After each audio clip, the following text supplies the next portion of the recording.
আজকের ঘটনা হচ্ছে এক ভয়ানক বট গাছের।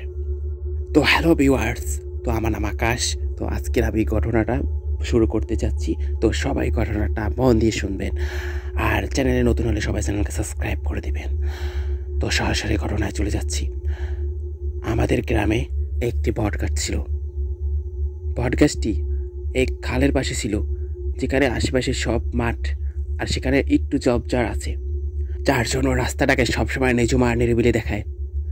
রাত হলি সব মানুষরা বলাবলি করে ওই বট গাছের আশেপাশ থেকে নাকি যাওয়া নিষেধ, কারণ বট গাছে নাকি অতিরিক্ত আত্মারা থাকে, জিনেরা থাকে। একদিন রাত 2টা, আমি রাতে বের হয়েছি, কারণ আমার রাতে প্রায় সময় ঘুম ভেঙে যায়। আমি রাস্তায় বের হয়েছি, আর সেই বট গাছের পাশ থেকে যখন যাই, তখন আমি একটা গানের শব্দ পাই, মানে কেউ যেন একটা গুণ করে গান গাচ্ছে। তো আমি অতটা লক্ষ্য করি না, মনে হয় যেন কি জানি রাতের কোনো পাখির ডাক, কিন্তু না, ওটা পাখির ডাক ছিল না, ওটা ছিল এক জিনের কান্নার শব্দ। আমি তখন সেটা বুঝতে পারি না। তো সেদিনের মতন আমি ওখান থেকে বাসায় চলে যাই। কিছুদিন পর আমি রাতে আবার বের হই, তখন রাত 9টা নাগাদ। আমি যখন ওই বট গাছের পাশ থেকে যাই, অনেকটা পাশ থেকে যাই, তখন আমি আমার ফোনে টাইম দেখি, আর আমার ফোনে ভিডিও দেখতেছি। হঠাৎ মনে হয় কি যেন আমার গাড়ির কাছে নিঃশ্বাস ছাড়তেছে। আমি হঠাৎ করে অনেকটা আজব লাগে যে এই নিঃশ্বাস কি ছাড়তেছে, এমন মনে হয় যে কেউ একটা নিঃশ্বাস ছাড়তেছে, কিন্তু ওটা নিঃশ্বাস কিন্তু মানুষের নয়, ওটা ছিল সেই জিনের, যে এই বট গাছের পথ দিয়ে যে যায় তার সাথেই অস্বাভাবিক ঘটনা ঘটায় সেই জিন। আমি তখন পিছনে ফিরে তাকাই, কিছুই দেখতে পাই না।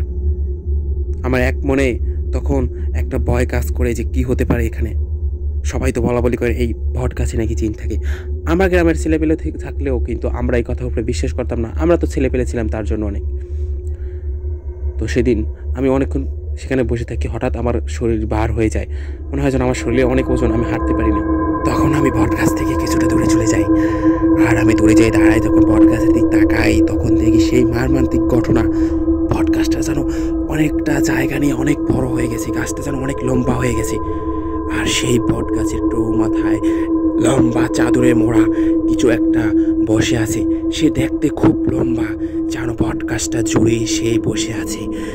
তার হাতের সব কিছু কেমন জানি এলোমেলো, তার চুলগুলো কেমন জানি অনেক, সব কিছু অনেক বড় বড়, চোখ দুটো এত লম্বা, আর আগুনের মতন জল জল করে জ্বলতে আছে তার চোখ দুটো। তার পার আঙ্গুল এক একটা লম্বা, সব কিছু বড় বড়, তার হাতের নখ যেন কয়েক ইঞ্চি হবে। তখন সেই কাণ্ড দেখে অনেকটা ভয় পেয়ে গেছিলাম আমি।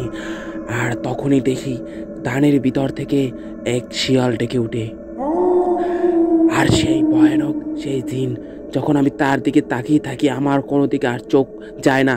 আমি নিজাম হয়ে শক্ত হয়ে পাথরের মতন ওখানে দাঁড়িয়েছিলাম, আর শরীরটা এতটা বার হয়েছিল, আমি কি বলবো। তখন যে ভয়টা পেয়েছিলাম, আমার হৃৎপিণ্ডের আওয়াজ আমি নিজেই শুনতে পেয়েছিলাম, ধূপ ধূপ করে উঠতেছিল সব কিছু।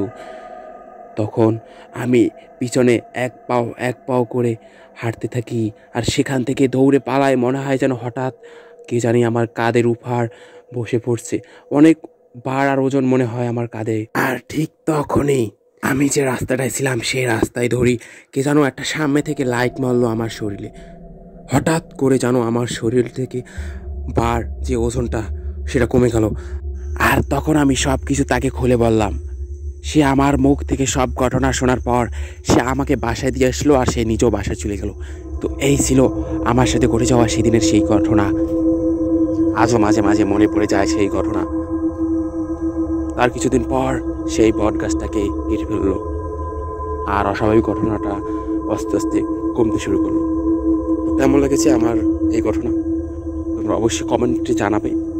আর আমার চ্যানেলে যারা নতুন আছো, আমার চ্যানেলকে অবশ্যই সাবস্ক্রাইব করে দিবে। তো দেখা হবে আবার নতুন কোনো ভিডিওতে, ততক্ষণের জন্য বাই, ভালো থাকে সবাই।